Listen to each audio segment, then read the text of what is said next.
Audio Jungle.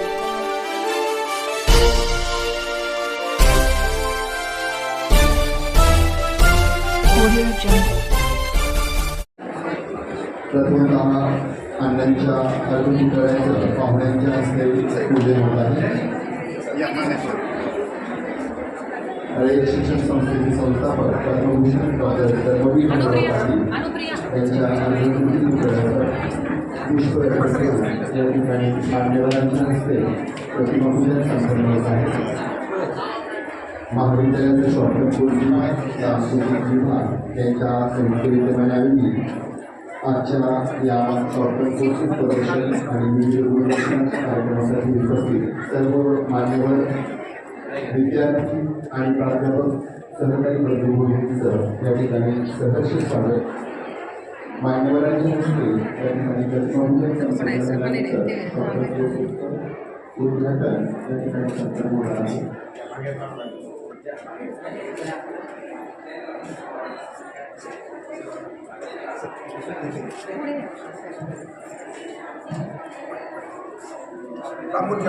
थोडं मागे जा. या पुढे या अजून अलीकडे सर या.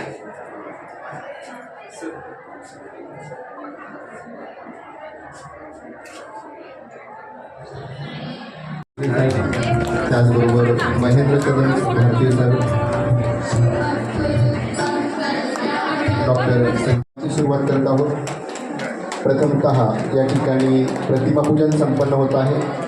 रयत शिक्षण संस्थेचे संस्थापक पद्मभूषण डॉक्टर कर्मवीर भाऊराव पाटील, त्यागमूर्ती रयत माऊली सौ लक्ष्मीबाई भाऊराव पाटील यांच्या प्रतिमांना पुष्प अर्पण करून या ठिकाणी प्रतिमापूजन संपन्न होत आहे.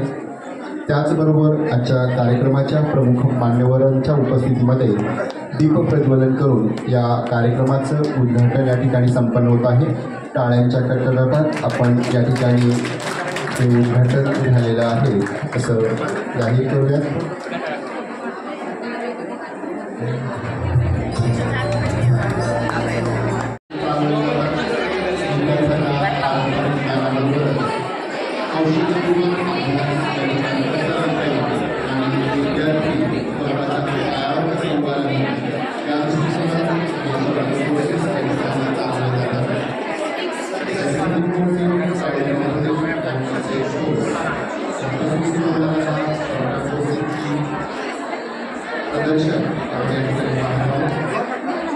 मान्यवरांच्या हस्ते त्या ठिकाणी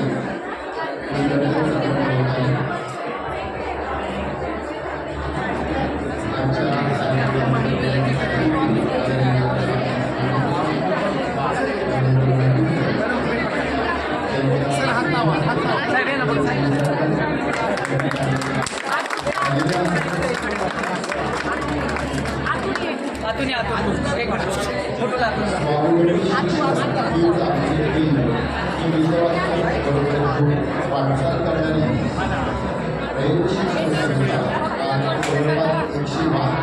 पाच वर्षांचा प्रवास आपला या ठिकाणी पूर्ण करत आहे. रयतेचा विद्यार्थी हा स्वतःच्या पायावर उभा राहणारा विद्यार्थी कसा घडेल या दृष्टिकोनातून विद्यार्थ्यांना पारंपरिक ज्ञानाबरोबर या संकल्पनेतून या शॉर्टकट कोर्सचा उल्लेख केलेला आहे. या शॉर्टकटचा अभ्यास करून विद्यार्थी विविध कलांमध्ये या ठिकाणी व्यवसाय सुरू करू शकतात. यामध्ये त्यानंतर सायकोलॉजिकल काउन्सिलिंग असेल, नव्याने आलेला आर्टिफिशियल इंटेलिजन्स अर्थात AI या सर्व गोष्टी आपण नव्याने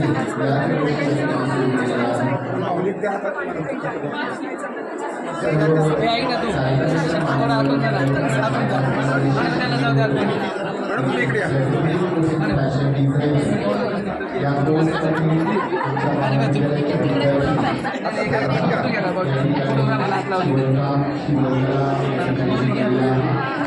आणि या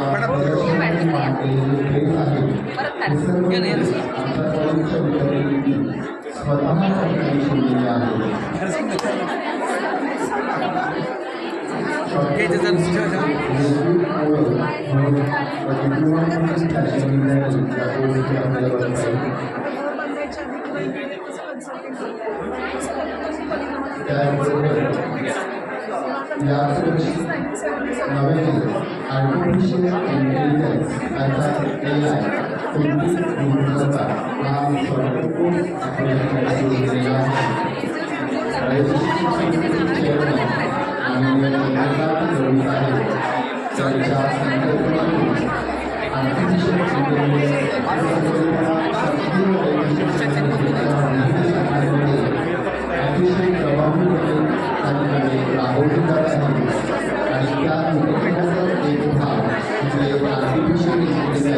हा शॉर्टकट कोर्स होतो. विद्यार्थी काळाच्या बरोबरीने चालला पाहिजे.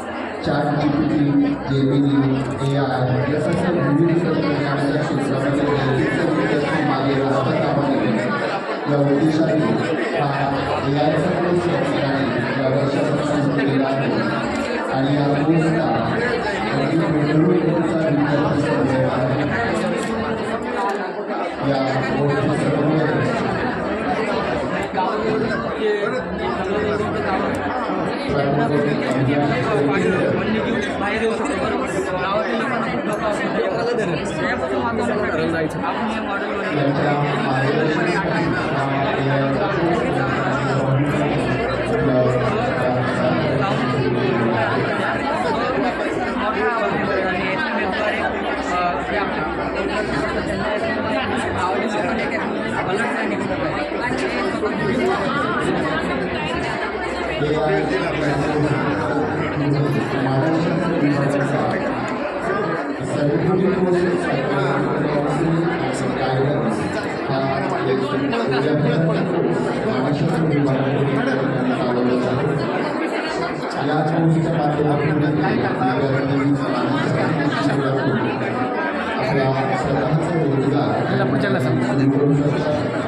आजच्या या इंटरनेटच्या काळामध्ये मानसशास्त्रीय समुपदेशन होणं अतिशय गरजेचं आहे आणि काळाची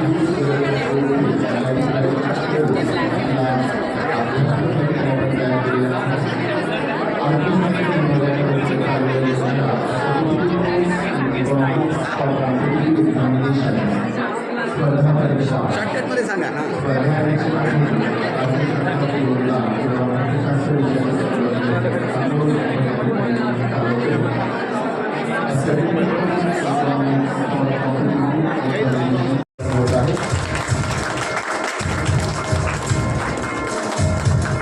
याबरोबर आजच्या कार्यक्रमासाठी उपस्थित असणारे बाबा भारती प्रतिष्ठानचे अध्यक्ष माननीय महेंद्र भारती साहेब यांचा सत्कार आदरणीय डॉक्टर सुहास निंबाळकर सर यांनी करावा अशी मी त्यांना विनंती करतो.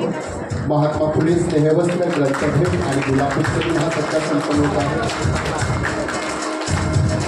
त्याचबरोबर या कार्यक्रमासाठी आवर्जून उपस्थित असणारे माजी प्राचार्य अष्टांग आयुर्वेद महाविद्यालयाचे डॉक्टर पी गायकवाड सर यांचाही सत्कार साहेबांनी करावा अशी मी त्यांना विनंती करतो. IPSC कोऑर्डिनेटर आणि इंग्रजी विभाग प्रमुख डॉक्टर निळकंठ डहाळे सर यांच्या हस्ते हा सत्कार संपन्न होत आहे. महात्मा फुले स्नेहवस्त्र गुलाब पुष्प आणि ग्रंथभेट हा सत्कार या ठिकाणी संपन्न होत आहे. त्याचबरोबर आजच्या कार्यक्रमाचे प्रमुख पाहुणे आणि आपल्या कार्यक्रमाचे आदरणीय प्राचार्य यांना मी अशी विनंती करतो की आपल्या या वर्षीच्या या सांस्कृतिक कार्यक्रमाचे शॉर्ट टर्म कोर्सेसचे आणि स्पोर्ट्सचे कार्याध्यक्ष म्हणून वाणिज्य विभागाचे उपप्राचार्य professor doctor Suhas Nimbalkar sir यांचा या ठिकाणी सत्कार करावा. आदरणीय रामदास माडे साहेब यांच्या हस्ते हा सत्कार या ठिकाणी संपन्न होत आहे. सन 2025-26 या वर्षीच्या या सत्र कार्यक्रमाचे कार्याध्यक्ष म्हणून वाणिज्य विभागाचे उपप्राचार्य professor doctor Suhas Nimbalkar sir यांचा सत्कार या ठिकाणी संपन्न झालेला आहे. सर्व मान्यवरांना धन्यवाद. आणि माझ्या विद्यार्थी मित्रमैत्रिणींनो, सर्वांचे प्रथम महाविद्यालयाच्या वतीने short term course, trade fair आणि सांस्कृतिक विभागाच्या वतीने मी हार्दिक स्वागत करते. आज आपण या ठिकाणी शॉर्ट टर्म कोर्सेस प्रदर्शन, ट्रेड फेअर आणि सांस्कृतिक कार्यक्रमासाठी उपस्थित आहोत. शॉर्ट टर्म कोर्सेसची सुरुवात काळाची पावलं ओळखून दूरदृष्टी असलेले आदरणीय प्राचार्य डॉक्टर अरुण आंधळे साहेब यांनी 2007 साली केली.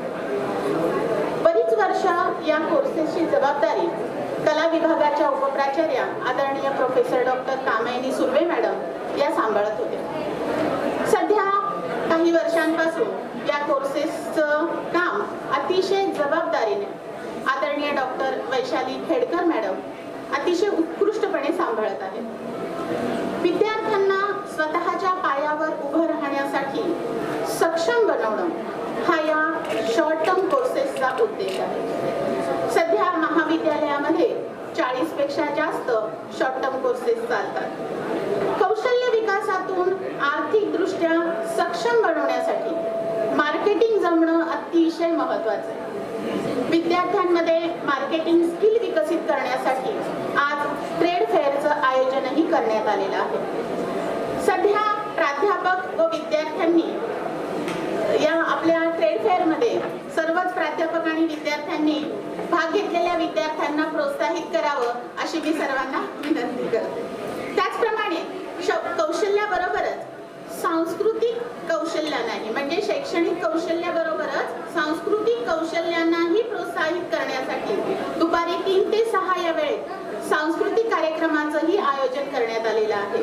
यामध्ये विविध नृत्य, गायन, मिमिक्री, वाद्यवादन, नाटक असे विविध कार्यक्रम हे विद्यार्थी प्रदर्शित करणार आहेत. तर असे आज दिवसभर भरगच्च कार्यक्रम असणार आहेत. या सर्व कार्यक्रमांसाठी आपण सर्वजण या ठिकाणी उपस्थित आहात. आपणा सर्वांचे पुनश्च एकदा short term courses, trade fair समिती आणि सांस्कृतिक समितीच्या वतीने हार्दिक स्वागत करते आणि कार्यक्रमाची पुढील सूत्रसंचालकांकडे.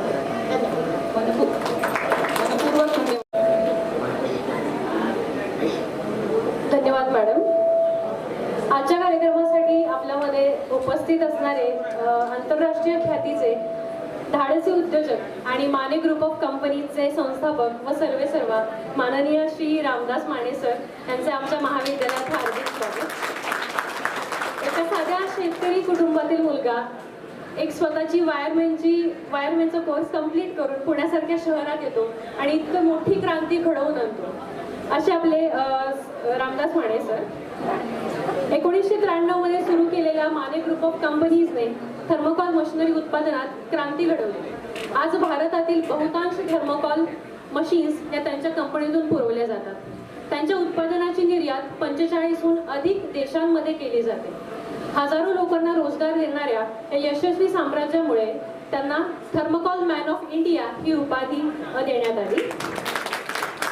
तसेच स्वच्छ भारत अभियानाला खऱ्या अर्थाने पाठिंबा देत त्यांनी थर्मोकॉल आणि सिमेंट कॉन्क्रीटचा वापर करून पोर्टेबल टॉयलेट्स विकसित केले. हे अवघ्या 2 तासात उभारता येतात. सरांनी 28 राज्यांमध्ये सुमारे 80,000 पेक्षा अधिक असे रेडीमेड टॉयलेट उपलब्ध करून दिले. तसेच गरजू मुलींना लग्नभेट म्हणूनही हे टॉयलेट उपलब्ध करून दिले सरांनी.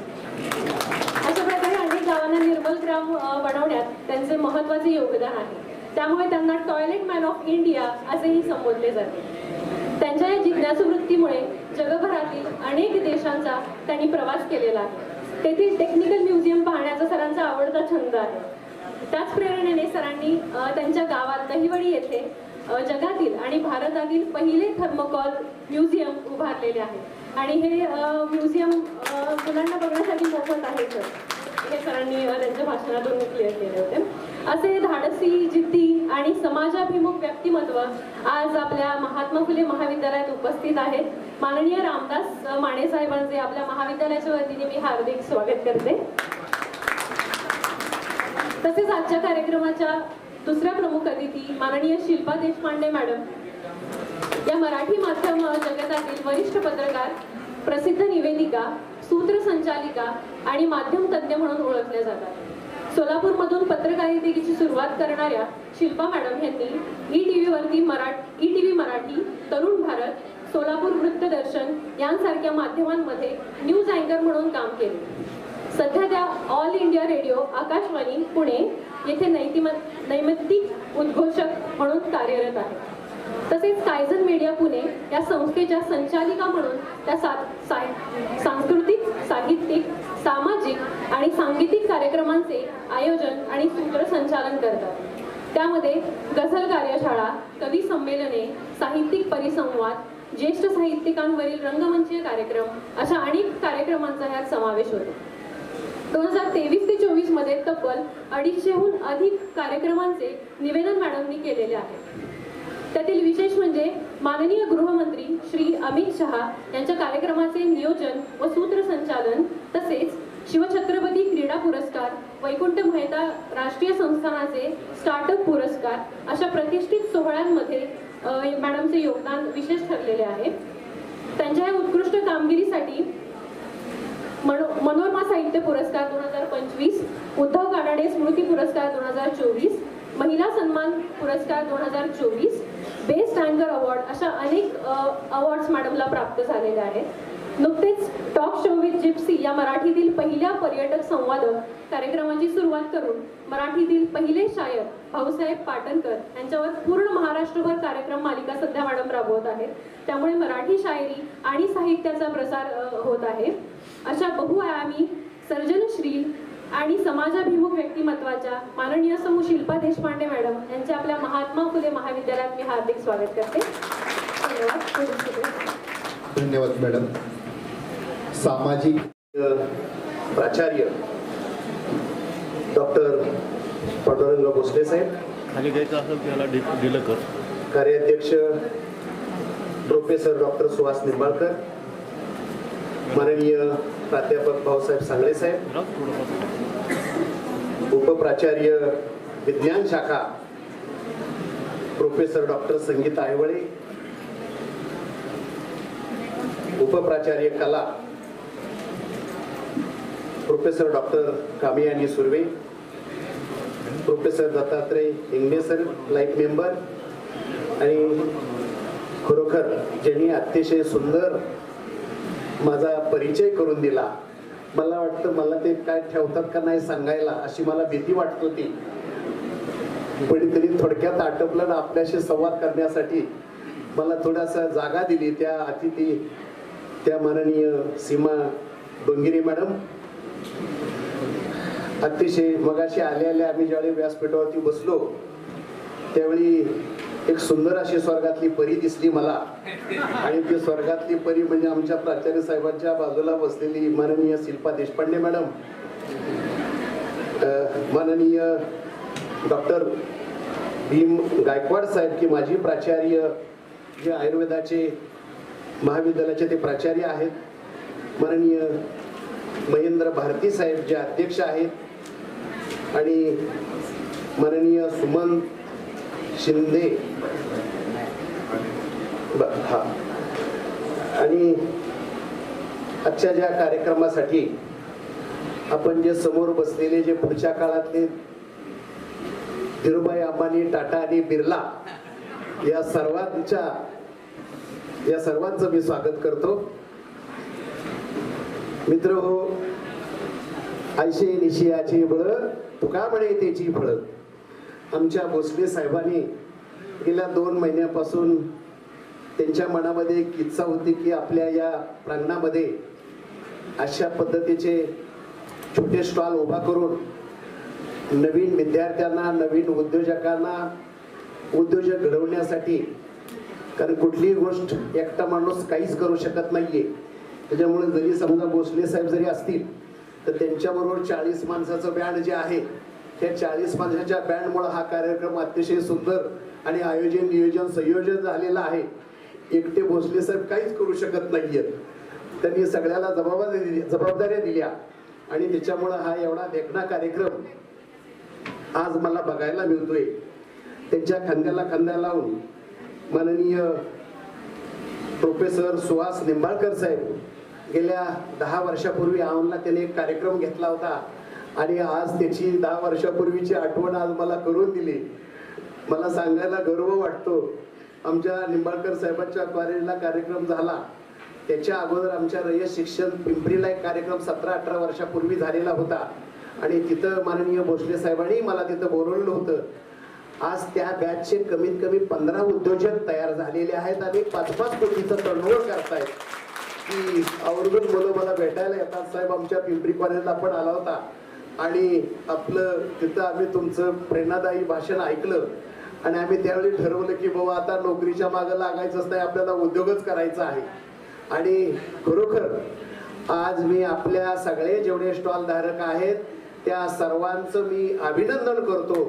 पुढच्या काळामध्ये हे टाटा बिर्ला धीरूभाई अंबानीशिवाय झाल्याशिवाय राहणार नाहीये. मित्र हो, उद्योग करायला काहीच लागत नाही. तुम्ही म्हणता आता मगाशी आम्ही गप्पा मारत असताना कोण म्हणलं पैसे लागतात. अजिबात पैसे बिशे तुम्हाला उद्योग करायला फक्त इच्छाशक्ती लागते, तुमच्याकडे धाडस लागतं. बस तुमच्याकडे ते धाडस असलं की तुम्ही उद्योगपती झाला. पैसे हे सगळे ऑटोमॅटिक येतात.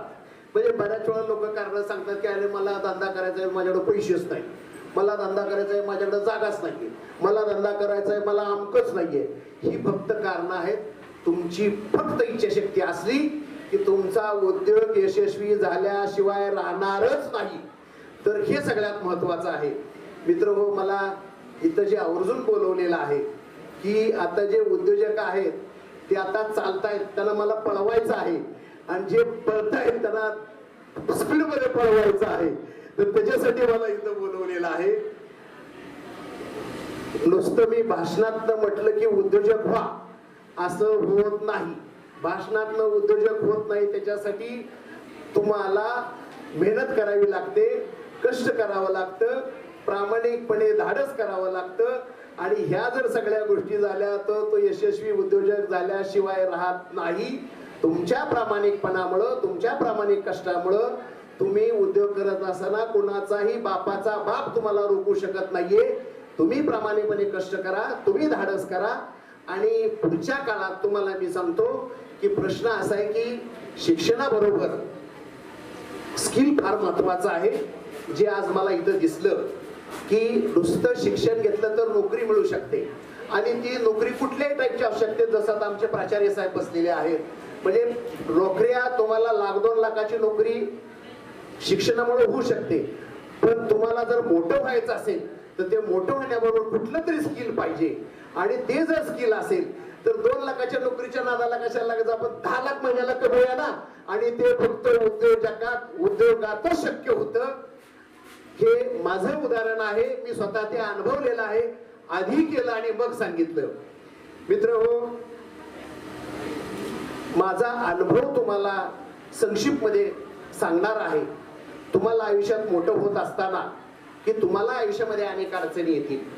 त्या अडचणी ज्यावेळी तुमच्याकडे येतील त्यावेळी तुम्ही माने साहेबांना समोर ठेवायचं की माने साहेब अशाच अडचणीतनं पुढे पुढे गेलेले आहेत आणि कुठलीही गोष्ट सहजगत्या होत नाहीये. त्याच्यासाठी काही अडचणी त्याच्यावर तुम्हाला मात करावी लागते. माझं गाव लोदोड, मान तालुका, सातारा जिल्हा. मान तालुका आमचा खटाव तालुक्यात आहे. मगाशी आमच्या त्या मॅडमनी सांगितलं यांना थर्माकोल मॅन म्हणतात. तर तुम्ही जर गुगलला किंवा का युट्यूबला जर टाकलं तर थर्माकोल मॅन टाकलं की अख्खी सगळी स्टोरी माझी त्याच्यात येते. मला टॉयलेट मॅन म्हणतात. तर टॉयलेट मॅन का म्हणतात ते पण मॅडमनं संक्षिप्त मध्ये सांगितलं. तुम्ही गुगलला किंवा युट्यूबला टाकलं तर टॉयलेट मॅन का म्हणतात ते तुम्हाला कळेल. आणि मला सेल्फ मेड मॅन पण म्हणतात. ही समाजानं मला दिलेली 3 पदवी आहेत. वास्तवतः माझं नाव रामदास माने, पण मला कोण टॉयलेट मॅन म्हणतं, कोण थर्माकोल मॅन म्हणतं, कोण सेल्फ मेड मॅन म्हणतं. ही समाजाने दिलेली नावं आहेत. आता पहिल्यांदा थर्माकोल मॅन का म्हणतात त्याचं संक्षिप्त मध्ये सांगतो, म्हणजे तुम्हाला लक्षात येईल थर्माकोल मॅन का म्हणतात ते. आपल्या घरात जे थर्माकोल आहे, आपण जो टीव्ही फ्रीज आणलेला आहे, आपल्या घरात जे जे काही प्रोडक्ट आला असेल इलेक्ट्रॉनिक किंवा कुठलं इक्विपमेंट, त्याच्याबरोबर पांढऱ्या कलरचं जे कव्हर आलेलं आहे ते जे थर्माकोल आहे ते थर्माकोल माझं आहे, म्हणून मला थर्माकोल मॅन म्हणतात. आणि त्याच्यानंतर मद्रास पासून दिल्लीपर्यंत आणि मुंबई पासून कलकत्त्यापर्यंत जेवढं थर्माकोल बनतं ते 90% थर्माकोल माझ्या मशीनमधनं बनतं किंवा माझं तरी आहे. याच्याशिवाय बाहेरच्या 45 देशामध्ये Sri Lanka, Saudi Arabia, Nigeria, Kenya, Botswana, South Africa, Tanzania, Ethiopia, Uganda, Dubai, Ras al Khaimah, Fujairah, Sharjah, Iran, Iraq, Sudan, Germany, Eritrea एवढ्या देशामध्ये 352 थर्माकोलचे प्रोजेक्ट निर्यात केले. मस्कतच्या राजाला जगातला सर्वात मोठा प्रोजेक्ट दिला गिनीज बुक ऑफ वर्ल्ड रेकॉर्डमध्ये आणि जगातला सर्वात मोठा प्रोजेक्ट, जगातलं सर्वात मोठं मशीन तयार केलं ते लिम्को बुक ऑफ वर्ल्ड रेकॉर्डमध्ये. म्हणून मला थर्माकोल मॅन म्हणतात. आता टॉयलेट मॅन का म्हणतात की आपल्या संत गाडगेबाबा ग्राम स्वच्छ अभियान हे आपल्याकडे पहिल्यांदा चालू झालं तर आणि खेडेगावला ओपन डिफेक्शन, खेडेगावला टॉयलेटची भानगडच नव्हती. म्हणजे आम्हाला जो पण कळत होतो पण टॉयलेट कशाला म्हणतात आधीच बघितलेलं नव्हतं. आणि महाराष्ट्र शासनानं 25 लाख रुपयाचं बक्षीस की ज्या गावामध्ये घरोघरी टॉयलेट असेल त्या गावाला 25 लाख रुपयाचं बक्षीस द्यायचं असं शासनानं घोषित केलं होतं. आणि त्या काळामध्ये आर आबा होते आणि त्याच्यानंतर चंद्रकांत दळवी साहेब त्यांचे PS होते. आणि ही आबाच्या डोक्यातनं ही संकल्पना आली कारण महिलांना जे पहिले पोटाचे विकार व्हायचे आणि ते जे पोटाचे विकार होण्याचं मुख्य कारण असं होतं की ग्रामीण भागात शौचालय नसतं. आणि त्याच्यामुळं महाराष्ट्र शासनानं त्यावेळी संत गाडगेबाबा ग्राम स्वच्छता अभियान चालू केलं आणि त्याच्यामध्ये अनेक क्रायटेरिया होता. पण त्याच्यामध्ये घरोघरी टॉयलेट असावं हा एक त्याच्यातला क्रायटेरिया होता. आणि आमच्या गावानं त्यावेळी पहिल्यांदा निडलचं गाव पहिलं आलं चंद्रकांत दळवी साहेबांचं. आणि त्यावेळी आमचे प्रभाकर देशमुख माझ्या गावचे माझे नातेवाईक ते माझ्याकडे आले पुण्याला. ते त्यावेळी कोल्हापूरला CO होते आणि त्यांनी सांगितलं की मानेसाहेब आमच्या गावचा तुम्ही एकमेव उद्योजक आहे आणि आपल्याला संत गाडगेबाबा ग्राम स्वच्छ अभियान राबवायचं आहे. त्याला महाराष्ट्र शासन 25 लाख रुपयाचं बक्षीस देतं तर तुमचं योगदान मोठं पाहिजे. मला म्हटलं काय पाहिजे तुम्हाला? म्हणजे आपल्याला 7 लाख रुपये लागणार आहेत. मी म्हटलं साहेब काय हरकत नाही, मी 5 लाख रुपये देतो, 1 लाख तुम्ही पण टाका, 1 लाख गावाच्या वर्गणीतनं तयार करू. आणि अशा पद्धतीनं सुरुवातीला 1.5 लाख दिले, नंतर 1.5 लाख असे 5 लाख दिले. घरोघरी टॉयलेट तयार झाली.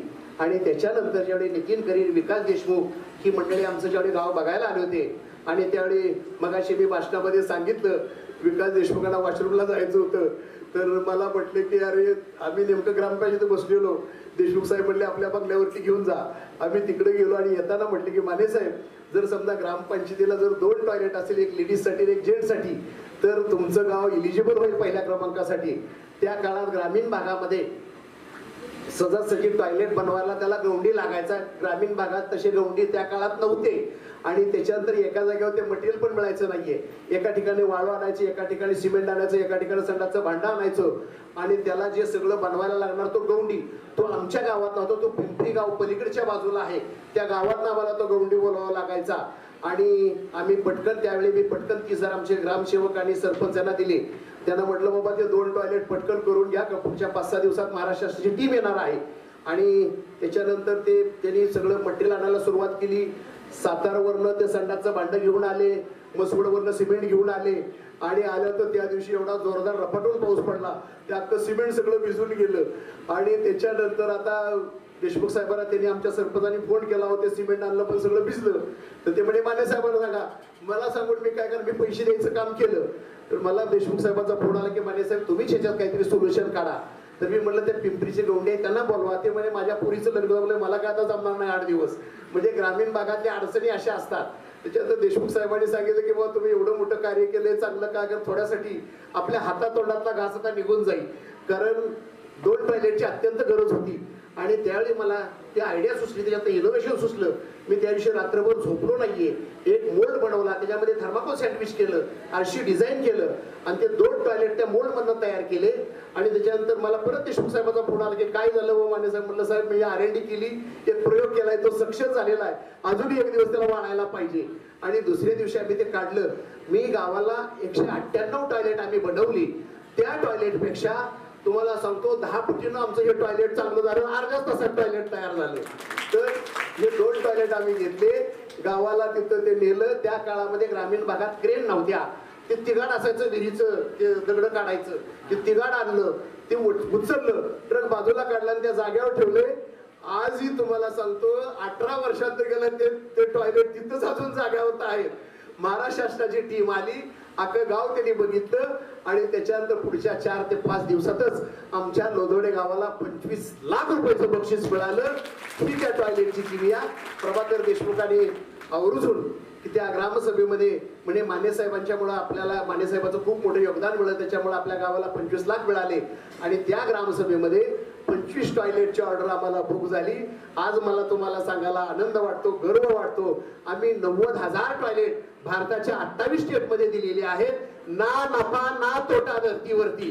आम्ही फक्त त्याची मटेरियल कॉस्ट आणि लेबर कॉस्टच घेतो. आणि एवढंच नव्हे, एखाद्या गरीब मुलीचं लग्न जर जमलं तर तिला जर टॉयलेट बांधायची ऐपत नसेल, तिनं फक्त मानेमावला लग्न पत्रिका आणून द्यायची. त्या मुलीला आम्ही लग्नात टॉयलेट फुकट देतो आणि असं आम्ही 35 मुलींना लग्नात हे टॉयलेट गिफ्ट म्हणून दिलेलं आहे. म्हणून मला टॉयलेट मॅन म्हणतात. आता राहिला सेल्फ मेड मॅनचा प्रसंग की साहजिकच सेल्फ मेड सहजगत्या म्हटलं जात नाहीये. माझं मगाशी सांगितलं गाव लोधवड सातारा पासून 65 किलोमीटरच्या अंतरावरती आणि आमचा मान तालुका खटाव तालुका 7-7 वर्ष तिथं पाऊस पडत नाहीये आणि आमच्याकडे शेती फार कमी आहे. तिकडच्या बाजूला खूप चांगल्या 50 एकर 100 एकर अशा जमीन आहेत. आमच्या निंबाळकर साहेबांच्या तिकडे तर 50 एकराचे 100 एकराचे बागायतदार आहेत. पण आमच्याकडे शेती म्हणजे 20 गुंठ्याची शेती म्हणजे 20 गुंठे शेती, ते पण पावसाच्या भरोशावरती. एक तर 7 वर्ष पाऊस पडत नाही आणि त्याच्यानंतर पाऊस पडला तर त्या 20 गुंठ्यात काय मिळेल ते मिळेल. आणि त्याच्यानंतर फारसं त्या पिरियडमध्ये 72च्या काळामध्ये 7 वर्ष दुष्काळ पडलं होतं. आमच्या भागात 7 वर्ष पाऊसच पडला नव्हता. जनावराला चारा नाहीये, प्यायला पाणी नाहीये. आणि त्यावेळी महाराष्ट्र शासनानं दुष्काळाची कामं चालू केली होती, रोजगार हमीची कामं चालू केली होती. माझे आई वडील म्हणजे गावातले सगळे पाटील देशमुख सगळे रोजगार हमीच्या कामाला जायला लागले, कारण पाऊसच नव्हता. माझे आई वडील पण कामाला जायला लागले. आणि त्याच्यानंतर की मला सांगितले माझी 2 भावंड सांभाळायला. आमची एक कोप आहे, आमच्या गावापासून 7 किलोमीटर अंतरावरती एक कोप आहे. कोप म्हणजे गवताची कोप असते. मॅडम जरा ते 2 पुस्तकं मला देता का, म्हणजे मला ते कोप असते काय ते सांगता येईल, ज्याला माहित नाही त्यांना कळेल.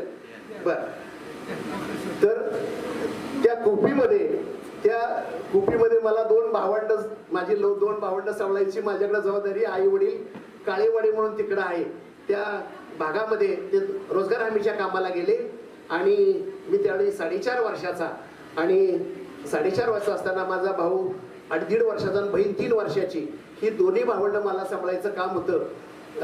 ज्यावेळी दुष्काळी काम नसेल, रोजगार हमीचं काम नसेल, तर त्या काळामध्ये की एका माणसाला 2 बैल परवडत नव्हती सांभाळायला. तर आमच्या वडिलाचा एक बैल असायचा आणि त्यांच्या मित्राचा एक बैल असायचा, त्याला आपण पैरा म्हणतो. त्या पैऱ्यानी ते शेती नांगरून घेतली आमच्या वडिलांनी. आणि माझ्या आईला सांगितलं, मानिकाबाई की ही एवढी ढेकळं फोडून घे, कारण ते एकदाच नांगरलं वर्षात की मोठी मोठी ढेकळं निघायची. आणि आईनं मग काय केलं की आम्हाला एका झाडाखाली बसवलं, एक मोठं टिकाव घेतला आणि त्या टिकावाला ते ढेकळं फोडायला सुरुवात केली. मी 2 भावंड झाडाखाली बसलेलो सांभाळत असताना मला असं वाटलं की मी 4.5 वर्ष मला असं वाटलं की आईला थोडी आपण मदत करावी. मी एक बारकी कुदळ घेतली आणि बारकी छोटी ढेकळं फोडायला सुरुवात केली. त्या काळात ग्रामीण भागामध्ये लहान मुलाला अंगभर कपडे नव्हते. आज परिस्थिती सुधारलेली आहे. त्यावेळी सगळी मुलं उघडी बंब असायची आणि त्याच्यानंतर मी पण तसाच होतो. पण ते उघडं एप्रिल मार्चचे दिवस जवळजवळ आता आपण टेम्परेचर म्हणतो 42-43 डिग्री टेम्परेचर, आणि ते उन्हाचा चटका माझ्या शरीराला लागला आणि माझी स्किन कातडी काळी निळी झाली. आणि त्याच्यानंतर संध्याकाळी ज्यावेळी ते आगाग व्हायला लागली त्यावेळी माझ्या आईनं ते गोडं तेल घेतलं. आता 5 लिटरचा गोडं तेलाचा डबा आणतात सगळे काय पाहिजे तेवढं. त्यावेळी अर्धा लिटर तेल आणलं की त्या तेलाचा उपयोग भाजीला पण करायचा, दिव्याला पण करायचा आणि त्याच्यानंतर आयुर्वेदिक औषध म्हणून पण करायचा त्या गोड तेलाचा उपयोग. म्हणजे भाजीला फक्त 2च थेंब टाकायचे, फक्त धुरच निघायला पाहिजे.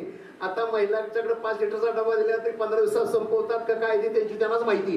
पण त्यावेळी ते अर्धा लिटर महिनाभर पुरवावं लागायचं.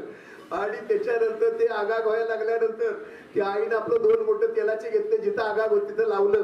थोडंसं ते शांत, थोडं आगाग कमी झाली. आणि मी आईला म्हटलं, आई मला नाही तुझ्याबरोबर ढेकळं पडते, मला शाळेत जायचं आहे. तर तेवढ्यात वडील बैल घेऊन आले आणि माझ्या त्या शरीराची आगाग होत असल्यामुळं मी थोडंसं रडत होतो. म्हणलं, आई मला नाही तुझ्याबरोबर ढेकळं पडते, मला शाळेत जायचं आहे. तिथून जिथं आम्ही कोप आहे त्या कोपीपासून आमचं गाव 7 किलोमीटर लांब. जाताना झाडाझुडपाचा रस्ता, दाराखोऱ्याचा रस्ता, डोंगर कपारीचा रस्ता आणि आमच्या भागात शेतीत परवडत नाही म्हणून जोडधंदा म्हणून आमच्याकडे शेळ्या मेंढ्या असं ते पाळतात, कोंबड्या पाळतात. आजही तुम्ही ग्रामीण भागात गेलं तर कोंबड्या एक संसाराला उत्पन्नाचं ॲडिशनल साधन म्हणून ती कोंबड्याची अंडी इकणं, कोंबड्या इकणं किंवा शिरडं किरडं पाळणं किंवा एखादं काय घरात लग्न कार्यक्रम असला तर एखादं बोकाड इकणं, म्हणजे असं त्याच्यातनं अशा पद्धतीचं तो उपजीविका भागवायचा तो ग्रामीण भागातला तो प्रकार. मला वेळ झाली की चिठ्ठी पाठवा, मी थोडक्यात उठून घेतो. म्हणजे कसं मी बोलत गेलो की संध्याकाळ पोहोचून माणसं म्हणतील चांगलं आहे ऐकायला किंवा माने साहेब राहू द्या कार्यक्रम इथंच. बरं, तर मला चिठ्ठी पाठवा, त्यामुळं पुढच्या 5 मिनिटात मी वाइंड अप करून घेतो. तर अशा पद्धतीचा तो. आणि त्याच्यानंतर मी म्हटलं की मला शाळेत जायचं आहे. आता वडील म्हणले अरे तुला नमस्कार. व्हॅलेंटाईन डे दिवस होऊन गेलाय 14 तारखेला, तर आवाज येऊन सुख दुःखात मी सामील आहे तुमच्या. नमस्कार नमस्कार म्हणा, ते पुण्यात आल्यासारखं वाटेल. आणि पहिल्यांदा मी आभार मानते रामदास माने सरांचे की मला जिवंतपणे स्वर्ग दाखवला, स्वर्गातली अप्सराच. आणि तुम्हाला अजून कळलं असेल की बिझनेसचं टेक्निक काय आहे, तर गोड बोलणं. कम्युनिकेशन स्किल हे बिझनेसला पाहिजे आणि म्हणूनच आल्या मलाच खुश करून टाकलं. त्याच्यामुळे माझ्यातलाही कॉन्फिडन्स आणि आत्मविश्वास जागृत झाला की आपण काय अप्सरापेक्षा कमी नसतो. खूप धन्यवाद. आजच्या कार्यक्रमाचे प्रमुख अतिथी माननीय श्री रामदास माने, माननीय डॉक्टर भीम गायकवाड, माननीय महेंद्र भारती, माननीय सुमंत शिंदे, प्राचार्य पांडुरंग भोसले, डॉक्टर वैशाली खेडकर, तसेच कार्याध्यक्ष प्रोफेसर डॉक्टर सुहास निंबाळकर, उपप्राचार्य प्रोफेसर डॉक्टर संगीता आहिबळे, उपप्राचार्य professor doctor Kamayani Surve, life member professor doctor Dattatray Hingane, प्राध्यापक भाऊसाहेब सांगळे, डॉक्टर वैशाली खेडकर, डॉक्टर शुभदा लोंढे आणि निलकंठ डहाळे, आपल्या सगळ्यांना मी सस्नेह नमस्कार करते. आणि आताही सर मगाशीच म्हणाले की तुमचं काम हेच भाषण आहे, पण मला वाटतं ही हा सगळा माझा आवाजाचा प्रवास आहे. मग तो आवाज कुठला, तर माझ्या आतला आवाज सुद्धा आणि माझ्या कामाचा आवाज सुद्धा. कारण मी व्हॉइस ओव्हर आर्टिस्ट आहे, अनाउन्सर आहे, निवेदिका आहे. तुम्ही पुण्यामध्ये प्रत्येक सकाळी माझ्या आवाजाने होते याचा मला अभिमान आहे. तो आवाज कुठला मी सांगते. मध्यंतरी 378.7 मेगाहर्ट्झ अर्थात 792 किलोहर्ट्झवर आणि न्यूज ऑफ AIR या मोबाईल ॲपवर आकाशवाणीचं हे पुणे केंद्र आहे. हा आवाजाचा प्रवास आहे माझा. मग हा आवाज कधी जाणवला मला, तर मी सोलापुरात होते आणि सुरुवातीला मी 2001ला तरुण भारतला लागले आणि तिथे थोडंसं मला संपादकीय विभागाचं काम दिलं. आणि त्याच्यानंतर काही कार्यक्रम करत असताना जाणवलं की माझा आवाज पोहोचतोय लोकांपर्यंत, तर मग हा आवाजाचाच प्रवास का सुरू करायचा नाही. मग न्यूज रीडर म्हणून, मग संपादक म्हणून अशा अनेक पायऱ्या करत करत कायझन मीडियापर्यंत पोहोचले. आता कायझन याचा अर्थ काय आहे, रोज थोडा थोडा होत जाणारा बदल. म्हणजे आज मी लगेच मला अंबानी किंवा मला हे व्हायचं असं नाही, तर रोज थोडा थोडा बदल केलं तर तो बदल पुढे जाऊन एक मोठा बदल होऊ शकतो. आणि म्हणून कायझन मीडिया ही मी माझी कंपनी काढली. आणि आज मला आनंद वाटतो भोसले सरांना पण अतिशय औचित्यपूर्ण आणि व्यवस्थित निवड केली प्रमुख अतिथींची. एक अतिथी आहे ते प्रोडक्ट डिझाईनमध्ये आहे, प्रोडक्ट मॅन्युफॅक्चरिंगमध्ये आहे आणि मी आहे ते सर्व्हिसेसमध्ये आहे. कायझन मीडिया सर्व्हिसेस आहेत माझ्या. तर सुरुवातीला असं झालं, तर कशी सुरुवात झाली हे मी सांगते. जर सर म्हणाले की तुमचं काम हेच भाषण आहे, तर सुरुवातीला मी पत्रकारिता करायला लागले. माझे मित्र आहेत तिथे, स्नेही आहेत. पत्रकारिता करताना फील्डवर आपला रिपोर्ट वर्क करावा लागतो. तर मी सुदर्शन, न्यूज नेशन, नॅशनल अशा बऱ्याच चॅनलला फील्ड वर्क करत होते रिपोर्टर म्हणून. आणि रिपोर्टर म्हणून काम करत असताना जाणवलं की आपण मध्ये मध्ये कविता टाकतोय, मध्ये शेर शायरी टाकतोय जेव्हा सांस्कृतिक कार्यक्रम असेल तर ते लोकांना आवडतंय. आणि मग त्या रिपोर्टिंगमध्ये मला कार्यक्रम मिळाला, सांस्कृतिक कार्यक्रम. एक कार्यक्रम सांस्कृतिक मिळाला आणि त्या सांस्कृतिक कार्यक्रमातून अनेक कार्यक्रम मिळत गेले आणि जवळजवळ एकेका वर्षात मी 100 ते 150 कार्यक्रम करायला लागले. आणि मग कुठेतरी कळलं की बोलण्याचे पैसे, त्या बायकांना म्हणतात खूप बडबड करते, मला जर बडबडीचेच पैसे मिळत असतील तर का नाही ते सर्व्हिस घ्यायची आपण. आणि बडबड पण अशी करतो की लोकांना आवडतंय, तर का नाही मग आवाज इंडस्ट्रीमध्ये आपण जायचं. मग कायझन मीडियाची मी स्थापना केली. पण कायझन मीडिया रजिस्ट्रेशन करायच्या आधी मी काय केलं, मार्केट सर्वे केला की आता मी चालू करते तर माझं भांडवल शून्य आहे. माझं बोलणं हेच भांडवल आहे, माझं कम्युनिकेशन स्किल हेच भांडवल आहे. तर सुरुवातीला मी काम चालू केलं, जेव्हा मला 1-1.5 लाख वगैरे फायदा व्हायला लागला तेव्हा मी कायझन मीडियाचं रजिस्ट्रेशन केलं. म्हणजे आधी काम पोहोचवलं, स्ट्रॅटेजी बघितली, मार्केटमध्ये चालतंय का बघितलं, मग हे मी पूर्ण वेळ करू शकते का, मग मी जॉब सोडला आणि पूर्ण वेळ बिझनेस विमेन झाले आणि मग कायझन मीडियाची रजिस्ट्रेशन केलं. आणि आज कायझन मीडियाचे मला जवळजवळ 5 लाख मला प्रॉफिट मिळतं किंवा त्याच्यामध्ये टर्नओव्हर होतो. आणि अशा सर्व्हिसेस, मग आता सर्व्हिसेसमध्ये काही करते, म्हणजे कुठल्याही कामाला नाही म्हणायचं नाही. म्हणजे पॉडकास्ट असेल, दूरदर्शन आकाशवाणीचे तर मी नैमित्तिक उद्घोषिका आहे. दूरदर्शनचे कार्यक्रम सखी सह्याद्री आरोग्य संपदा करते. आकाशवाणीला नैमित्तिक उद्घोषिका आहे. ते माझं प्रोफाईल ह्याच्यासाठी आहे की अभ्यास करायला मिळतो. आकाशवाणी, दूरदर्शन, कार्यक्रम आणि कायझन असा हा चौथा प्रवास माझा सुरू झाला. आणि याच्यामध्ये मला एक जाणवलं की आपण जर ठरवलं तर काही अशक्य असं काहीच नाही आहे. कारण बायकांमध्ये एक सुप्त शक्ती असते की मला काहीतरी करायचं, माझी आयडेंटिटी करायची. म्हणजे मी आता माझा नवरा रोल्स रॉईस MPU मध्ये आहे. रोल्स रॉईस कंपनी तुम्हाला माहिती आहे, पण त्या कुठेतरी रोल्स रॉईसच्या नावाखाली मला दबायचं नव्हतं. अर्थात आम्ही दोघेही सहजीवनामध्ये आहोत, पण तरी सुद्धा असं वाटायचं की नाही, आपली एक काहीतरी वेगळी आयडेंटिटी पाहिजे. जेव्हा मुलींना शाळेत घालायला गेलं तेव्हा म्हटलं, अरे म्हणजे गृहिणी ही आयडेंटिटी आहे, पण मला ह्याच्या पलीकडे जाऊन तरी काहीतरी करायचंय. आणि असं करत करत आज गृहमंत्री ते गृहिणी असं सगळा म्हणजे गृहमंत्र्यांचाही कार्यक्रम केला आणि मी गृहिणी म्हणजे सामाजिक संस्थेचाही कार्यक्रम करते किंवा NGOचा कार्यक्रम करते. आणि हा सगळा प्रवास बघताना जाणवलं की आपण आपल्यातला आवाज ओळखायला पाहिजे. परमेश्वरानं प्रत्येकाला एक स्वर दिलेला असतो. तो स्वर कुठला आहे तो आपल्याला ओळखायचा आहे. अंतर्मनामध्ये तो सतत वाजत असतो. काय करायचंय, आजूबाजूच्या कोलाहलाकडे थोडंसं दुर्लक्ष करायचं, मग तो स्वर आपल्याला ऐकू येतो आणि मग आयुष्य असं मस्त होतं. म्हणून तो स्वर ऐकायचा असेल तर आजूबाजूच्या कोलाहलाकडे, क्रिटिसिझमकडे आपण दुर्लक्ष करायचं आणि पुढे जायचं. आता बिझनेसच्या बाबतीत सांगायचं झालं तर BMW आपल्याला माहिती आहे. मी 2 गोष्टी सांगणार आहे आणि त्याच्यामुळे तुम्हाला कळेल की काय नक्की मला सांगायचं आहे. BMW आपल्या सगळ्यांना माहिती आहे. मी PMW सांगते बिझनेसमधला. PMW काय आहे, प्रॅक्टिस, मार्केटिंग आणि बिझनेस. PMW सोपा आहे. आता प्रॅक्टिस कशी आहे मी तुम्हाला एक गोष्ट सांगते. एक गाव होतं, वेळ आहे ना 10 मिनिटं, 2च गोष्टी सांगणार आहे, फार लेक्चर नाही. कारण रामदास सरांचं एवढं छान भाषण ऐकल्यानंतर मी एवढी काय हॉस्पिटलकडे नाही, पण सांगून नक्की शकेल की एक गाव होतं आणि इंद्रदेव माहिती आहेत तुम्हाला, थोडंसं अँगर इश्यू आहेत त्यांना पहिल्यापासून. कारण कृष्णाची पण गोष्ट म्हणजे इंद्रदेव टोपलेले असतात. आवाज येतोय बाहेरपर्यंत, मागपर्यंत आवाज येतोय? येतोय का आवाज? तुमचा आवाज येतोय मला, आवाज येतोय का? ओके. तर शेतकरी असतो एक म्हणजे, आणि गावाला असा शाप दिलेला असतो की तुमच्या गावामध्ये पाऊस पडणार नाही, असा इंद्रदेवाने शाप दिलेला असतो. माहिती गोष्ट. तर नंतरची गोष्ट महत्वाची आहे. तर इंद्रदेवाने शाप दिलेला असतो की या गावात पाऊस पडणार नाही. त्याच्यामुळे काय होतं, मग उशाप मागतात शेतकरी सगळे की मग उशाप काय, तर शंकराचा डमरू जेव्हा वाजेल तेव्हा तुमचा पाऊस पडेल तिथे. मग असं म्हटल्यानंतर सगळ्या शेतकरी आळशी व्हायला लागले. बाहेरच्या गावातून सगळं मार्केटिंग त्यांचं काय फळावळ सगळं बाहेरच्या गावातून मागवायला लागले. एक शेतकरी मात्र होता, तो रोज शेतामध्ये जायचा, नांगरायचा, सगळी शेतीची कामं करायचा आणि परत यायचा. सगळेजण वेड्यात करायचे, अरे तिथं पाऊस पडत नाही आणि तू काय रोज जाऊन शेतीची कामं करतो. आम्ही आता निवांत बसलो कारण पाऊसच पडणार नाही आहे. पण शेतकरी काय म्हणतो, मग एक दिवशी असंच, आता शंकर पार्वती तुम्हाला माहिती आहे प्रतिकात्मक आहे, त्याच्यातून आपण मोरल घ्यायचं आहे. मग शंकर पार्वती बघतात की हा शेतकरी रोज काम करतोय, रोज शेतीचं काम करतोय, घरी येतोय, सगळे त्याला वेड्यात काढतात, अरे कसलं शेती करतो, आपल्याकडे पाऊसच पडणार नाही तर कसलं शेती करतो. तरी सुद्धा तो रोजच्या रोज शेतात जायचा, रोजच्या रोज नांगरणी करायचा, काय असेल ते शेतीची सगळी कामं करायचा. मग पार्वती नारदाला पाठवली आणि म्हणते की काय शेतकरी का करतो त्याला विचारू नये. नारद वेश बदलून येतो आणि विचारतो काय आपल्याकडे पाऊस पडणार नाही तर तू रोज का काम करतो. तर शेतकरी म्हणतो मी जर शेतीची कामं विसरलो तर पाऊस पडला तर पुढं काय करायचं. नारद पार्वतीकडे जाऊन सांगतो. पार्वतीला येतं टेन्शन आणि बायकांना माहित असतं आपल्या नवऱ्याचं काय विसरलं गेलं तर काय व्हायचं पुढं जगाचं. मग ती विचारते की भोलेनाथ महाराजांना सांगते की नाथ तुम्ही डमरूच वाजवायचं विसरला तर काय होणार. शंकरालाही टेन्शन यायला लागतं, पटकन डमरू वाजतो आणि पाऊस पडतो.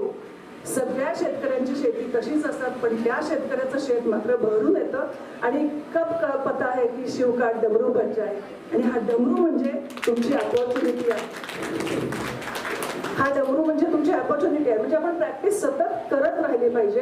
म्हणजे आज मी म्हणते की मला आता आज अकॅडमीचं काही काम नाही, कशाला मी वाचत बसू, पण मी रोज एक कविता पाठ करूनच झोपते, कारण पुढे ती कविता कधी उपयोगी पडेल सांगता येत नाही. आणि आज आपण या महाविद्यालयात बघतोय की अन्नदानम परमदानम विद्यादानम अतःपरम. अन्नदान हे सर्वश्रेष्ठ दान आहे, पण विद्यादान त्याच्याही पेक्षा श्रेष्ठ दान आहे. कारण अन्नदानामुळे एक वेळची भाकरीची सोय होते, तर विद्यादानामुळे आयुष्यभराची भाकरीची सोय होते. आणि हे विद्यादानाचं अगदी पवित्र काम आपले सगळे कर्मचारी वृंद आणि शिक्षक करत आहेत. ही झाली प्रॅक्टिस. आता विकनेसची गोष्ट सांगते मी. PMW marketing. आता मार्केटिंगची गोष्ट सांगते. आता मार्केटिंगची एक तुम्ही बघितलंच की अप्सरा म्हटलं की झालं, मी तर पुढचं त्यांचं निवेदनाचं काम फ्रीमध्ये करणार, त्यांना माहिती आहे. कम्युनिकेशन स्किल तर आहेच आहे, पण आमच्या गावामध्ये सोलापूर गावामध्ये एक बर्फवाला यायचा. तो काय करायचं म्हणजे त्याचं तेव्हा तर काही सोशल मीडिया नव्हता, काही नव्हतं किंवा काय रेकॉर्ड नव्हतं, काही नव्हतं. तो रोज यायचा आणि काय म्हणायचं माहिती का, गोड्या नका म्हणताय, बिस्किट नका म्हणताय, चॉकलेट नका म्हणताय, बर्फच मागताय. काय रिदम काय असेल बघा, गोड्या नका म्हणताय, बिस्किट नका म्हणताय, चॉकलेट नका म्हणताय, बर्फच मागताय, असं ते इतकं टोनीमध्ये म्हणायचं. आणि ऑब्व्हियसली सगळी मुलं जी आहेत ना ती पळत पळत सगळ्या पालकांना घेऊन त्याच्या मागाला धावायची. काय आहे, मार्केटिंग स्किल आहे. आज आपल्याकडे कंटेंट रायटिंग आहे, जाहिरात आहे, सोशल मीडिया आहे, इन्स्टा आहे, पण त्यांनी त्या परीनं त्या बर्फवाल्याने त्या गोड्यावाल्याने शोधलेलं मार्केटिंगचं टेक्निक आहे. आणि मग आज जर बघितलं तर सोलापुरात तुम्ही त्या बर्फवाल्याचे आईस्क्रीम पार्लर्स झालेले आहेत आणि तिथं त्यांनी स्पेशल काउंटर गोड्याचा केलेला आहे. स्पेशल गोळा, सोलापुरी गोळा ज्याला आपण म्हणतो. तर हे काय झालं, मार्केटिंग स्किल झालं. आणि म्हणून प्रॅक्टिस, मार्केटिंग स्किल आणि शेवटी weakness, to recognise your weakness. आता विकनेसमध्ये काय आहे, पुन्हा एक गोष्ट सांगते.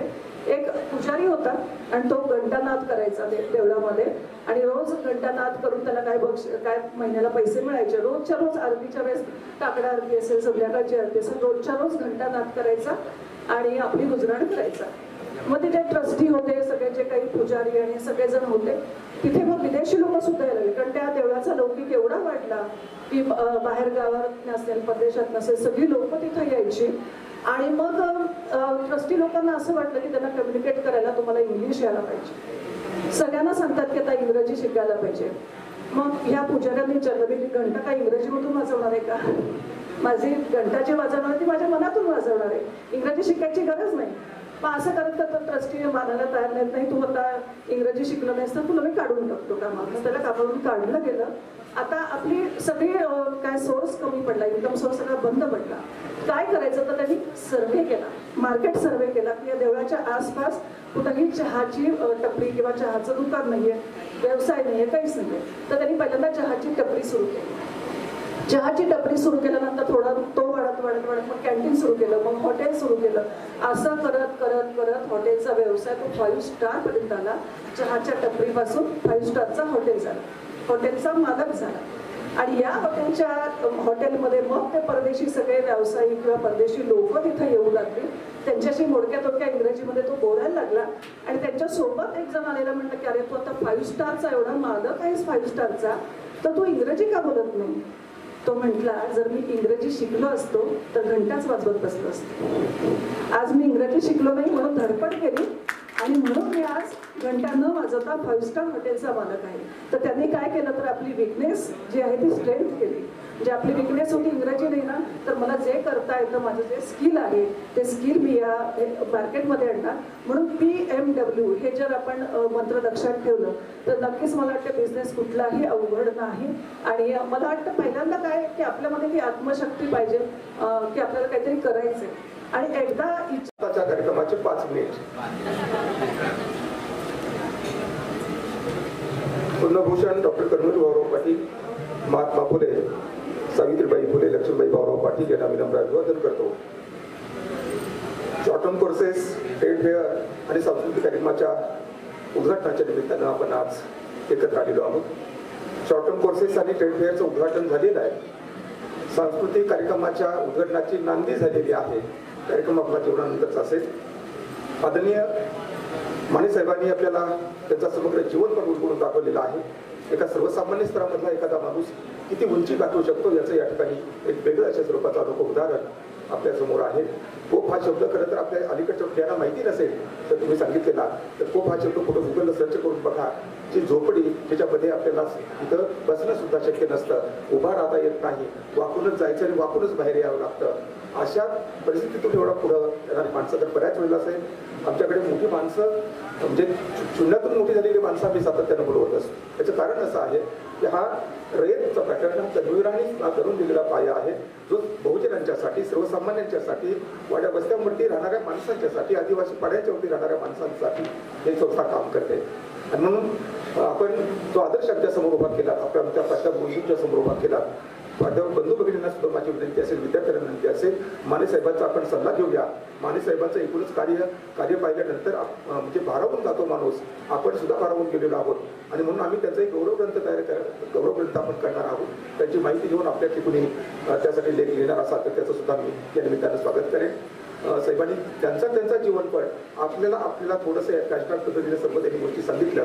आपण सुद्धा याच्याबद्दल कुठं कुठं आपली सुरुवात निश्चितपणानं करावीची वाटेल ही मानसिक आपली निश्चितपणे तयार होईल अशा अपेक्षा व्यक्त करतो. आदरणीय शिल्पा देशपांडे मॅडमनी आपल्याला त्यांचा जो आवाज आहे तो आतला आवाज आपला जागा करण्याची वृत्ती आपली निर्माण झाली पाहिजे. त्यांनी साधा या ठिकाणी आपला असणारा आवाज हाच आवाज जगापर्यंत पोहोचला की आपण जगापर्यंत पोहोचतो आणि आपल्या जीवनामध्ये यशस्वी होतो. माध्यमांच्यामध्ये मॅडम काम करतायत. मास कम्युनिकेशनचे काही विद्यार्थी असतील तर मॅडमना त्यांच्याशी संवाद साधायचा आहे. मॅडम आपल्याला विनंती असेल की उद्योग क्षेत्रामध्ये आम्हाला पुढे जायचं असेल, आमच्या विद्यार्थ्यांना पुढे जायचं असेल तर रामदास माने साहेबांची आम्ही सातत्यानं मदत घेण्याचा प्रयत्न करू.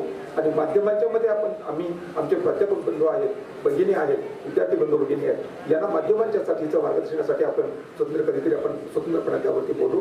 त्यासाठीचं मार्गदर्शनासाठी आम्ही निश्चितपणानं आपल्याला ज्यावेळेला विनंती करू त्यावेळेला आम्हाला आपण प्रतिसाद द्यावा, सहकार्य करावं अशी अपेक्षा व्यक्त करतो. या कार्यक्रमाच्या निमित्तानं असणारे भीम गायकवाड सर ज्याचा आवाज आपण आताच ऐकला, त्याचं आपण जेवणानंतर त्याचं उद्घाटनाचा कार्यक्रम करणार आहोत. आदरणीय महेंद्र भारती सर याच्यावर 19-20 वर्ष आपण काम करतो आहोत. आपल्या महाविद्यालयाच्या कार्यामध्ये सातत्यानं महत्त्वाची भूमिका, महत्त्वाचं सहकार्य आणि त्याचं या ठिकाणी असणारी जी मदत असते ती आपल्या सर्वांनाच आपल्या शाखेला पुढे नेणारी ठरते. त्यांना मनापासून धन्यवाद देतो. दुपारच्या सत्रामध्ये व्हॉइस फेम सुमंत शिंदे येणार आहेत, अभिनेता व्हॉइसचा. आणि घरोघरी मातीच्या चुलीमध्ये तुषार वाघवानी नावाचा विद्यार्थी आहे. तो घरोघरी मातीच्या चुली इतरही काही मालिकांच्यामध्ये काम केलंय. तोही त्या पुढच्या सत्रामध्ये येणार आहे. त्यांना या ठिकाणी त्यांना मनापासून धन्यवाद देईन, आपल्या सर्वांना धन्यवाद देईन. याच्या कार्यक्रमाचे असणारे कार्याध्यक्ष आदरणीय सुहास निंबाळकर सर, माजी कार्याध्यक्ष आदरणीय Sangale sir, doctor Sangeeta Aiwale madam, doctor Kamayani Sural madam, doctor Dattatray Ingane sir, doctor Nilkanth Dahale, doctor Shubhada Londhe, सर्वांनाच मनापासून मी धन्यवाद देतो. त्याचं कारण असं आहे की सर मानेसाहेब आपल्या महाविद्यालय जे आहे ते A++ महाविद्यालय पिंपरी चिंचवड परिसरामध्ये एकमेव महाविद्यालय आहे. या सर्वांगीण विकासामध्ये अतिशय महत्त्वाची भूमिका आमच्या सर्व प्राध्यापक बंधू भगिनींची आहे. विद्यार्थ्यांची अचिव्हमेंट महत्त्वाची आहे, नॉन टीचिंगची भूमिका अतिशय महत्त्वाची आहे. त्यामुळे त्यांना मनापासून धन्यवाद देतो. सर्वच मंडळी, विद्यार्थ्यांच्या सर्वांगीण विकासासाठी आपण काहीतरी केलं पाहिजे. भूमिका आदरणीय अध्यक्ष आमचे श्रीरावजी पवार साहेबांचे आहे आणि वर्षानुवर्षे प्रशासनामध्ये काम केलेली आदरणीय चंद्रकांत दळवी साहेब ज्यांचे या ठिकाणी आदर्श आमच्या समोर आहे, त्यांच्या या ठिकाणी गाईडलाईन्स आहेत. आणि बहुजनांच्यासाठी सर्वसामान्यांतल्या मुलांना शिक्षण केवळ या ठिकाणी देऊन चालणार नाही, तर पारंपरिक शिक्षणाबरोबर त्यांना उद्योग क्षेत्राकडे वळवणं काळाची गरज आहे. कारण नोकऱ्या आता शिल्लक राहिलेल्या नाही. ज्या गेले म्हणजे खरं तर मैदाच्या पोटाला बांधलेल्या गाजरासारखं आहे हे. प्रत्यक्षात समोर कधी उद्या आज नाही उद्या उधार अशी पाठी जशी असते तसं सगळं नोकरीच्या संदर्भात चाललेलं आहे. तर त्यासाठीच या ठिकाणी आम्ही शॉर्ट टर्म कोर्सेस उभे करतो आहोत. ट्रेड फेअरच्या निमित्ताने या ठिकाणी वेगळ्या क्षेत्रामध्ये मुलांना काही करता येईल का यासाठीचे काही सोर्सेस आणि काही पाऊल त्यांच्या समोर उभे करतो आहोत. त्याचा हमरस्ता करायची जबाबदारी आपल्या सर्वांची असेल. या निमित्तानं मला एक गोष्ट आठवते, म्हणजे कुठल्याही गोष्टीमध्ये कुठल्याही कष्टाशिवाय पर्याय नाही, म्हणजे अविरत परिश्रमाशिवाय पर्याय नाही, जिद्द आणि चिकाटीशिवाय पर्याय नाही, आपलं गोल निश्चित करण्याशिवाय पर्याय नाही. हे जर केलं कधी ना कधी सुरुवात आपल्याला करावी लागेल, ते आपण सर्वांनी केली पाहिजे. कारण असं म्हणतात की एखादा दगड जो आहे त्या दगडाला जो टाकीचे घाव सोसतो आणि त्या दगडामधला अनावश्यक भाग काढून टाकला की देवाची मूर्ती बनते आणि त्याला ज्याला टाकीचे घाव सोसले नाही तो पायरी म्हणून आयुष्यभर लोकांच्या पायाखाली चिरडला जातो. आपण या ठिकाणी आपल्यातल्या चांगल्या गुणांना आपण वाव देण्याचा प्रयत्न करूया. एक उदाहरण मला या ठिकाणी आठवत असं विठ्ठल कामतांचं वैशिष्ट्य असं आहे की विठ्ठल कामतांच्या वडिलांचं असणारं कामत व्यंकटेश कामतांचं छोटंसं इडलीचं हॉटेल होतं. ते हॉटेल या ठिकाणी त्याच्या स्वतःच्या मामानेच रिझर्व केलं आणि मग बहिणी पुढाकडे जायचं. मग त्याच्या मिसेसनी या ठिकाणी व्यंकटेशला तिच्या पत्नीनं तिच्या घरातले दागिने काढून दिले. आज व्यंकटेश जेव्हा विठ्ठल कामतांना वडील त्याचे अतिशय आगीत होते. त्यांनी नंतर मग छोटंसं हॉटेल टाकलं आणि त्याच्या कामगारांच्या साठीचे ड्रेस शिवल्यानंतर तोच ड्रेस विठ्ठल कामतांना सुद्धा शिवला. आणि त्यावेळेला दुसऱ्या दिवशी त्यांनी विचारलं की तुला 200 रुपये मिळवायचे, 2 रुपये मिळवायची अक्कल नाही, तू कसं काय तो वेटरवर तुझे कपडे शिवून घेतले. उदाहरणार्थ 15 ते 25च्या दरम्यानचं हे वय जे आहे गद्य 25 पर्यंतचं, तर हे प्रचंड रागीट असतात. कुणाचाही शब्द ऐकून घेण्याची मानसिकता नसते. म्हणजे खरं तर बापाची चप्पल मुलांना बसायला लागली की त्यांना बापाला काही सांगायचं नाही, हे सांगितलं तर काही ऐकलं जाईल असं नाही अशा अर्थानं. तर अशा काळामध्ये विठ्ठल कामत अत्यंत अस्वस्थ झाले आणि मला 200 रुपयाची माझी किंमत आहे की नाही हे दाखवण्यासाठी एका मुलाखतीला गेले. मुलाखतीला गेल्यानंतर त्यांना प्रश्न काही विचारले. त्याला सांगितलं की तुम्हाला 5 प्रश्न सोपे विचारू ते एक अवघड प्रश्न विचारू. तुम्ही आम्ही सगळेजण माझ्या सही म्हटलं असतो 5 प्रश्न विचारा, त्यातले येतील ते येतील, नाही येतील ते पर्याय. मित्रांनो, त्यांनी सांगितलं मला एकच अवघड प्रश्न विचारा, कोंबडी आधी की अंड आधी. आता प्रश्न असा आहे, कोंबडी आधी की अंड आधी म्हटल्यानंतर त्यांनी त्याचं उत्तर जे दिलेलं आहे ते कोंबडी आधी. आता त्यांनी सांगितलं की अंड का नाही, कारण अंड्याशिवाय पिल्लू नाही, पिल्लाशिवाय कोंबडी नाही. त्यांनी सांगितलं हा तुमचा दुसरा प्रश्न आहे. पहिल्या प्रश्नाचं उत्तर द्यायला मी बांधील होतो, त्याचं उत्तर मी कोंबडी असं दिलेलं आहे. दुसऱ्या प्रश्नाचं उत्तर द्यायला बांधील मी नाही. हा आत्मविश्वास माणसाला पुढे मिळेल. आज त्या विठ्ठल कामतांचे या देशामध्ये सुमारे 350 हॉटेल्स आहेत. सांताक्रूज विमानतळाच्या शेजारी त्यांचं अर्किड नावाचं हॉटेल आहे. त्या सांताक्रूज विमानतळाच्या शेजारी अर्किड नावाचं हॉटेल असल्यामुळं त्याची उंची वाढवणं शक्य झालं नाही, त्यांनी जमिनीमध्ये मजले वाढवलेले आहेत. या देशातले अनेक निसर्गाचा समतोल राखणार अशा स्वरूपाचं हॉटेल म्हणून कित्येक पुरस्कारही त्यांनी सन्मानित केले. त्याला त्यांच्या भिंतीच्या काचाचे तावदान अशी बसवलेली आहे की सकाळच्या कोवळ्या उन्हात सुद्धा आतलं वातावरण तसंच संतुलित असेल, दुपारच्या रखरख्या उन्हात तसंच असेल, संध्याकाळच्या उन्हात सुद्धा तसंच असेल. काचीच्या तावदानाची केलेली सिस्टीम जगातील वेगळ्या प्रकारचे उदाहरण सांगता येईल. मित्रांनो, सांगण्याचा उद्देश असा की तुम्ही शिक्षक, आमची शिक्षकाची भूमिका अशी असते की आपण मोठं झालं पाहिजे. मानेसाहेब, मला आठवतं एका शाळेमध्ये शिकणारा विद्यार्थी थोडंसं डोक्यानं थोडंसं कमी चालायचं डोकं त्याचं, आणि त्याला शिक्षकाला प्रश्न विचारायचा तो की सारखं त्याला साधरम असल्यामुळे त्याला कळायचं नाही पुढची काय सांगता येते. दरवर्षी तो नापास व्हायचा. नापास झाल्यानंतर प्रश्न शिक्षकाला म्हणायचा की अरे हे सारखंच नापास होतं, याला डोक्याचा भागच नाही आहे. पण त्या सांगायचं तुझ्या बरोबरची मुलं 5वीला गेली, 4था मुलगा होता तो, तुझ्या बरोबरची मुलं 7वीला गेली, तुझ्या वयाची मुलं 7वीला गेली. त्याचा प्रश्न तुझ्या मनामध्ये प्रश्न पडला की अरे वयाचा शिक्षणाचा काय संबंध आहे, वर्गात तर त्यात जातोय, शाळेत त्यात जातोय. आणि मग त्या मुलांना न राहून विचारलं, त्या शिक्षकाने सांगितलं की गुरुजी तुमच्या वयाची माणसं मुख्यमंत्री, पंतप्रधान, राष्ट्रपती आहेत, तुम्ही अजून गुरुजीच कसं आहे. सांगण्याचा उद्देश असा की या ठिकाणी आपण शिक्षकाचे वैशिष्ट्य आहे, कारण त्याच्याकडे या जगाच्या पाठीवरती आपल्या जवळ असणाऱ्या विशेषतः पालकांना आपली मुलं असो बरं मुलगी असो ती मोठी व्हावीशी वाटते. आणि या जगातला दुसरा माणूस असतो तो म्हणजे शिक्षक. आपल्याकडे आपल्या प्रत्येक विद्यार्थ्यांना पुढं मोठं व्हावं ती स्वप्न पाहणारा शिक्षक असतो. आणि पाठीमागं सुद्धा मुलांना मी बऱ्याच वेळेला सांगितलेलं आहे, एखाद्या 100 मजली इमारतीची उंची ज्यावेळेला पाहतो त्यावेळेला त्या इमारतीची खरी ताकद असते ते जमिनीच्या खाली पायाखाली काढल्या गेलेल्या दगडांच्या मध्ये त्या पायामध्ये खरी ताकद असते. आणि म्हणून आता आपण काढून घेतल्याशिवाय, प्रयत्न केल्याशिवाय पुढे जाता येत नाही. कुठं तर 100 फुटाच्या 200 फुटाच्या झाडाची उंच्याच्या शेंडा पाहत असताना कुठल्या तरी एका बीजानं मातीमध्ये काढून घेतलेलं असतं, याचं भान या ठिकाणी आपल्याला असणं गरजेचं आहे. म्हणून आत्ताच या ठिकाणी आपले असणारे प्रयत्न म्हणजे स्वतःचं काढून घेणं, एका ध्येयानं पूर्णपणे पेटून उठणं, आपण त्यासाठी काहीतरी करणं, यासाठीच या ठिकाणी तर आपल्याला प्रोत्साहित करण्यासाठी, आपल्याला प्रेरणा देण्यासाठी ही सर्वसामान्य स्तरामधून आकाश एवढी मोठी झालेली माणसं आपल्या समोर आणलेली आहेत. मॅडम पुन्हा एकदा मला विनंती करेन, आमच्या सर्व प्राध्यापकांच्यामध्ये असो, बदलूगिरीमधलं किंवा विद्यार्थ्यांमधलं माध्यमांच्यामध्ये आम्हाला कोणाला कुठं संधी देता येईल का, यासाठी निश्चितपणे आम्हाला मदत करा. आदरणीय मानेसाहेबांना मी सांगेन की आमच्या तिकडे काही लघुउद्योजक काही करू इच्छित असतील, त्यासाठी तुम्ही तर आम्हाला सांगितलेच आहे.